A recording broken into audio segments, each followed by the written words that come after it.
University మంచి భవిష్యత్తు కోసం తెలుగు విద్యార్థులు ఇష్టపడే యూనివర్సిటీ. కాల్ 9059052378 9059052379. ఆపరేషన్ సింధూర్ తర్వాత ఒక హై అలర్ట్ దేశవ్యాప్తంగా కొనసాగుతున్నటువంటి పరిస్థితి అయితే కనిపిస్తోంది. ఎందుకంటే అన్ని చోట్ల కూడా మాక్ డ్రిల్స్ నిర్వహిస్తున్నారు. ఆఫ్టర్ ఆపరేషన్ సింధూర్ తర్వాత ఏదైనా జరగొచ్చు, అంటే పాకిస్తాన్ ఏదైనా అంటే మళ్ళీ తన వక్ర బుద్ధిని చూపించే అవకాశం ఉంటుంది అని పూర్తిగా దేశవ్యాప్తంగా ఒక హై అలర్ట్ అయితే కొనసాగుతోంది. సామాన్య ప్రజల్ని కూడా మాక్ డ్రిల్ ద్వారా అందరినీ సమాయత్తం చేస్తోంది. అంటే ఒకవేళ నిజంగా అనుకోని సంఘటనలు ఏమైనా జరిగితే ఎట్లా ఎస్కేప్ కావాలి, తన ప్రాణాలు ఎట్లా కాపాడుకోవాలి, అట్లాగే ఈ మెడిసిన్ కావచ్చు, ఇంకేదైనా కావచ్చు, ఏదైనా అత్యవసర పరిస్థితి వస్తే ఎట్లా రెస్పాండ్ కావాలి, ఎట్లా తమని కాపాడుకోవాలి అనేది కూడా మాక్ డ్రిల్ ద్వారా దేశ ప్రజలందరికీ కూడా ఒక అవేర్నెస్ కల్పిస్తోంది మన రాష్ట్ర సర్కార్.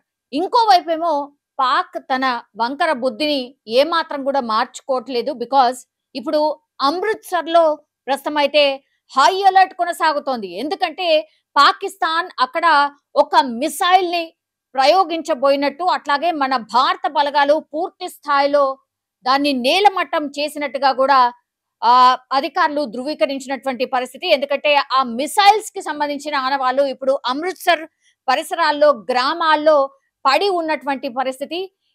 పూర్తిగా ఈ గ్రామాల ప్రజలైతే భయాందోళనకు గురవుతున్న సిచ్యువేషన్ అయితే కనిపిస్తోంది. ఎందుకంటే పాకిస్తాన్ కి సంబంధించిన మిసైల్ ప్రయోగం జరిగినట్టుగా వాటి శకలాలు కావచ్చు పూర్తిగా ఈ బోర్డర్స్ లో అమృత్సర్ కి సంబంధించిన పరిసరాల గ్రామాల్లో ఇప్పుడు పడి ఉన్న పరిస్థితి. ఇప్పుడు అది టోటల్లీ కూడా వైరల్ గా మారిపోయిన సిచ్యువేషన్ అయితే కనిపిస్తోంది. సో పంజాబ్ అమృత్సర్ లో హై అలర్ట్ ప్రస్తుతం కొనసాగుతోంది. ఎందుకంటే పాకిస్తాన్ బార్డర్ కి చాలా దగ్గరగా ఉంటుంది కాబట్టి అక్కడ పూర్తి స్థాయిలో ఈ మిసైల్ ప్రయోగం పాకిస్తాన్ చేసినట్టుగా అధికారులు కూడా ధృవీకరించారు. ఆ పరిసర గ్రామాల ప్రజలు కూడా అదే చెప్తున్నారు. డిఫరెంట్ వస్తువులు కూడా అక్కడక్కడ పడి ఉన్నాయి అనే ఇన్ఫర్మేషన్ కూడా అధికారులు అందుతున్న పరిస్థితి. సో మిసైల్ దాడికి పాక్ ప్రయత్నించినట్టుగా ధృవీకరించిన పరిస్థితి. భారత బలగాలు కూడా పాక్ చర్యలను సక్సెస్ఫుల్ గా తిప్పికొట్టాయి. సో పాక్ ప్రయోగించినటువంటి మిసైల్ ను గాల్లోనే ధ్వంసం చేసిన పరిస్థితి కనిపిస్తోంది. ఈ దుశ్చర్యను మాత్రం భారత్ సక్సెస్ఫుల్ గా అడ్డుకున్న పరిస్థితి అయితే కనిపిస్తోంది. ఈ పరిసరాల్లో ఈ మిసైల్ శకలాలని కూడా అధికారులు పూర్తి స్థాయిలో తమ వెంట వచ్చి ఎక్కడ పడున్నాయి ఏంటి అనేది కూడా పూర్తి స్థాయిలో ఒక అధ్యయనం చేసుకున్న తర్వాత వాటిని వాళ్ళ వెంట తీసుకెళ్లిన పరిస్థితి కనిపిస్తోంది. సో అమృత్సర్ లోని 3 గ్రామాల్లో ఈ మిసైల్ కి సంబంధించిన శకలాల్ని అధికారులు కలెక్ట్ చేశారు. అట్లాగే గ్రామీణ ఎస్ఎస్పి మనీందర్ సింగ్ కూడా దీన్ని ధృవీకరించారు. అంటే అమృత్సర్ కి సంబంధించిన ఈ గ్రామీణ ప్రాంతాల్లో ఎవరైతే గ్రామీణ ఆఫీసర్ ఉంటారో ఆయన కూడా ధృవీకరించారు ఎస్ ఇక్కడ జరిగినట్టుగా. అయితే వెంటనే సైన్యానికి సమాచారం ఇవ్వడం, వాళ్ళు వచ్చి ఈ శకలాల్ని కూడా కలెక్ట్ చేసుకొని తీసుకెళ్లిన పరిస్థితి కనిపిస్తోంది. ఇదొక్కటే కాదు, ఇంకోటి కూడా దుదాల, జేతువాల్, పందేర్ గ్రామాల్లో కూడా ఇట్లాంటి ప్రయత్నం ఇంకోటి జరిగినట్టుగా కూడా చెప్తున్నారు. అంటే కొన్ని వస్తువులు, అనుమానిత వస్తువులను కూడా కనుగొన్నారు. అవేంటి అనంటే బటిండాలోని అకాలియా గ్రామాల్లో గోధుమ తోటలో మంగళవారం రాత్రి ఒక భారీ పేలుడు సంభవించినట్టుగా కూడా చెప్తున్నారు. అందులో ఒక అమాయకమైన సిటిజన్ చనిపోయిండు, అట్లాగే 5గురికి గాయాలు కూడా అయినట్టు ఇన్ఫర్మేషన్ అందుతోంది. సో ఇక్కడ ఒక యుద్ధ విమానం కూలిపోయింది అనేది కూడా కొంత, మరి అది పుకారా లేకపోతే అది కరెక్టా అనేది కూడా అధికారులు ధృవీకరించే ప్రయత్నం ఇంకోటి జరుగుతోంది. అట్లాగే తల్వార్లోని హాజీపూర్ బ్లాక్ లో గగ్వాల్ గ్రామంలో ఒక ఇంటి ప్రాంగణంలో గీజర్ ఆకారంలో ఉన్నటువంటి ఒక పరికరం పడిపోయింది. సో దాని నుండి కూడా అనేక వైర్లు బయటకు వచ్చినట్టుగా కూడా చెప్తున్నారు. అర్ధరాత్రి 1:30 ప్రాంతంలో అయితే ఈ ఘటన చోటు చేసుకున్నట్టుగా కూడా చెప్తున్నారు. సో ఆకాశం నుండి ఓ గుర్తు తెలియని పరికరం పడిపోయింది.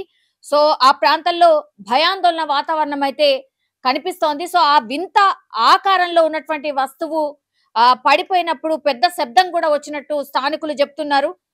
ఆ శబ్దం విని చాలా అక్కడ ఉన్నటువంటి కుటుంబ సభ్యులు కూడా భయాందోళనకు గురైనరు. అట్లాగే చుట్టుపక్కల ఉన్నటువంటి ఇళ్లలోని వారు కూడా నిద్రలోంచి లేచి బయటికి పరుగులు తీసిన పరిస్థితి అయితే కనిపిస్తోంది. సో హాజీపూర్ పోలీసులకు సమాచారం అందించారు ఈ గ్రామస్తులంతా కూడా. సో ఇవన్నీ నేను ఇప్పుడు చెప్పినవన్నీ కూడా అమృత్సర్ అంటే పంజాబ్ అమృత్సర్ లో జరిగినటువంటి ఈ ఘటనలే సాక్ష్యం. సో పాకిస్తాన్ ఆ తన వంకర బుద్ధిని చూపెట్టుకునే ప్రయత్నం చేస్తోంది. ఒకవైపేమో ఎల్ఓసి పిఓకి దగ్గర వాళ్ళు కాల్పుల ఉల్లంఘన చేసేశారు.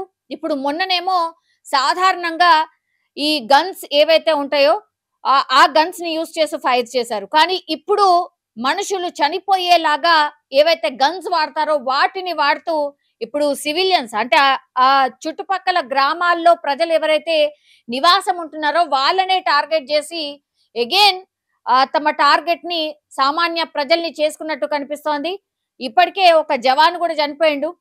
కొంతమంది పౌరులు కూడా చనిపోయినట్టు వార్తలు వస్తున్న పరిస్థితి. దీంతో పూర్తిగా అలర్ట్ అయింది కేంద్రం. అక్కడ ఇప్పుడు నేను చెప్తున్నటువంటి అమృత్సర్ ప్రాంతంలో ఆ బార్డర్స్ కి సంబంధించిన గ్రామాల ప్రజలు ఎవరైతే ఉంటారో వాళ్ళందరినీ కూడా అక్కడ నుంచి వేకేట్ చేపిస్తోంది.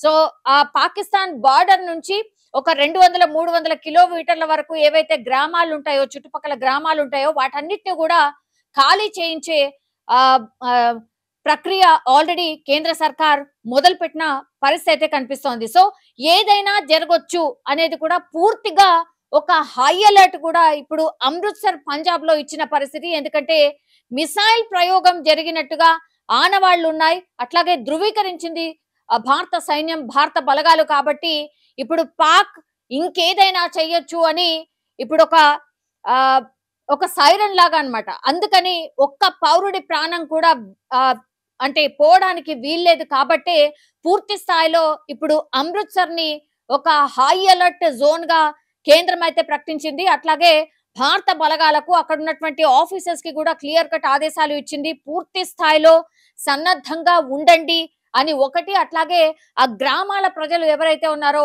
వాళ్ళందరినీ కూడా ఇమ్మీడియట్ గా అక్కడి నుంచి పంపించేసే ప్రక్రియ అయితే స్టార్ట్ అయిన పరిస్థితి అయితే కనిపిస్తోంది.